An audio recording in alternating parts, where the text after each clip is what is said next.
I don't know how to explain what happened that day. I've gone over it in my head 1,000 times, trying to convince myself that there's a rational explanation. But there isn't. And what scares me the most is that I'm still not sure if I ever truly made it back. It was supposed to be a simple picnic. Just me, my wife, and our son, Ethan. We had planned a trip to a remote spot in the woods, about an hour's drive from the city. A friend had told me about it. No crowds, no noise, just pure nature. Sounded perfect. We packed a blanket, sandwiches, and Ethan's favorite snacks.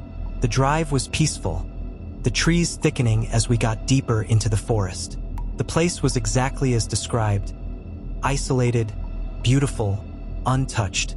A clearing with soft grass, surrounded by towering pines, and the sound of a nearby stream. We spread out the blanket, and Ethan ran around chasing butterflies while my wife and I unpacked the food. Everything felt peaceful, until I noticed something strange. There was another blanket a few feet away. Empty, but neatly laid out, as if someone had just stepped away.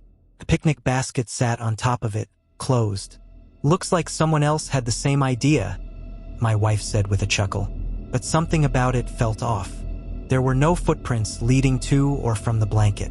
The air was still, no sign of movement. I scanned the trees, expecting to see another family or a couple coming back. Nothing. Ethan ran toward it, his curiosity taking over. Before I could stop him, he lifted the basket's lid. And then he froze. "Daddy, it's our food," he whispered. I walked over and looked inside. My stomach twisted. It was identical. The same sandwiches, the same juice boxes, even the same bag of chips with the little tear in the corner where I had accidentally ripped it earlier. I grabbed Ethan's hand and pulled him back. My wife stood, her face pale. "We should go," she said. I didn't argue. We packed up in record time, stuffing everything back into our bag. But as we turned to leave, I saw something that made my blood run cold.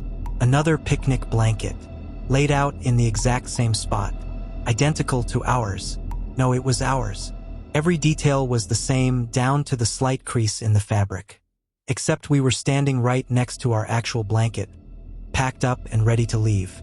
I looked at my wife. She saw it too. Her grip tightened around Ethan's wrist. We ran. I don't remember the exact path we took back to the car, only the overwhelming feeling of being watched. The trees seemed closer, the air thicker. The moment we reached the car, I fumbled with the keys, throwing the door open and shoving Ethan inside. As I turned to the driver's seat, my breath caught in my throat.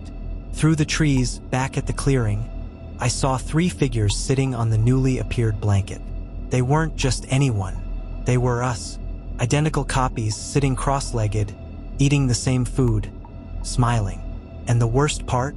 They looked up and waved.